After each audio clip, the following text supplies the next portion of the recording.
আজিৰ প্ৰথম প্ৰশ্নটো হ'ল ভাৰতে অৰ্থনৈতিক সংস্কাৰ কোন চনত আৰম্ভ কৰিছিল? ইয়াৰ উত্তৰটো হ'ব 1991 চনত। তাৰপিছত বিশ্বায়ন কাক বোলে? ইয়াৰ উত্তৰটো চাই যাবা। আনচাৰটো হ'ব বিশ্বায়ন মানে হ'ল এনে এক প্ৰবাহ যিটো অৰ্থনৈতিক, সামাজিক, ৰাজনৈতিক, সাংস্কৃতিক আদি সকলো ক্ষেত্ৰতে এখন ঠাইৰ পৰা আন এখন ঠাইলৈ বলিব পাৰে, তাকে বিশ্বায়ন বুলি চমুকৈ কোৱা হয়। এনেকৈ উত্তৰটো লিখিবা। বিশ্বায়নৰ মাত্ৰাসমূহ কি কি? উত্তৰটো হ'ব ৰাজনৈতিক, অৰ্থনৈতিক আৰু সাংস্কৃতিক।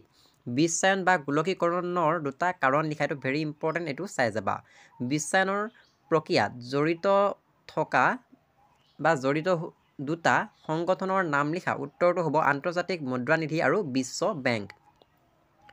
অৰ্থনৈতিক বিশ্বায়নৰ লগত জড়িত দুটা সংগঠনৰ নাম লিখা, এইটো ভেৰি ইম্পৰ্টেণ্ট, চাই যাবা। ইউৰোপীয় সংঘৰ মুদ্ৰাৰ নাম কি? এইটো চাবা। লগতে ৰাষ্ট্ৰসংঘৰ প্ৰধান অংগ 6টা নাম চাই যাবা। এইকেইটা প্ৰশ্ন তোমালোকে HSC এক্সামৰ বাবে চাই যাবা। চেনেলটো ছাবস্ক্ৰাইব কৰি ল'বা।